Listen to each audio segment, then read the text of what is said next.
Buckle up, Game of Thrones fans. This bizarre break from canon has literally changed the course of Westerosi history. Keep watching to find out how. Considering the abysmal fan response that the final season of Game of Thrones received, it's not surprising that many viewers were skeptical of House of the Dragon, the latest show to come from George R.R. Martin's A Song of Ice and Fire. Indeed, the series was already dealing with some ugly backlash before its premiere, as the casting of Lord Corlys Velaryon was met with a slew of racist messages across social media. In addition to this hateful backlash, many other fans claimed that they refused to watch the show on principle alone, citing the unsatisfying conclusion to Game of Thrones and the different route that series took to the book's narrative. Fortunately, one major difference between the two shows is that House of the Dragon is based on a fully completed story, which is chronicled throughout Martin's Fire and Blood. As such, you might assume that House of the Dragon will have a much easier time sticking to the canon of A Song of Ice and Fire, which ought to appease some of the more vocal skeptics of the series. Unfortunately for some, however, it appears that the show has already broken from the book series canon in its very first episode. Episode 1 of House of the Dragon features a scene in which a young Rhaenyra Targaryen and Alicent Hightower read a book together deep within the Red Keep's Godswood. I want to fly with you on Dragonback, see the great wonders across the narrow sea and eat only cake.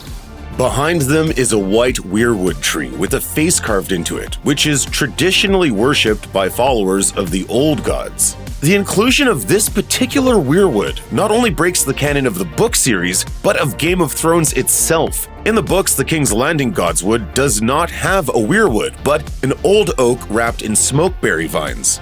The false weirwood appears during Eddard Stark's stay in King's Landing when he and his daughters pray to the tree and give their thanks for Bran Stark's miraculous survival. We also see the Red Keep's Godswood in the 4th season of Game of Thrones episode Two Swords, when Sansa Stark visits it and conspires with Ser Dontos Hollard. In both appearances, there is no mention or sight of the massive weirwood that appears in House of the Dragon, making its inclusion in the prequel series a bizarre break from the established canon of the show and the books.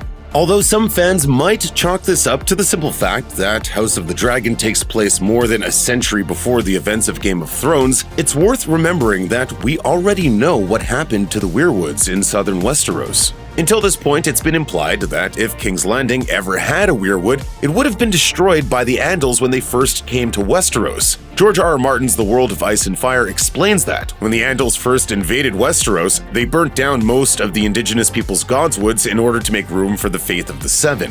The destruction of these godswoods was more concentrated in the south than it was in the north, though the text does clarify that many of the more important southern castles were allowed to keep their godswoods as a gesture of good faith, although some might take this to mean that the Red Keep's weirwood was spared and might have actually existed during the time of House of the Dragon. King's Landing as a whole wasn't even built until the invasion of Aegon the Conqueror, several thousand years after the Andals invaded. So why would the Andals spare this specific tree in a godswood for a castle that was not yet built? We don't know.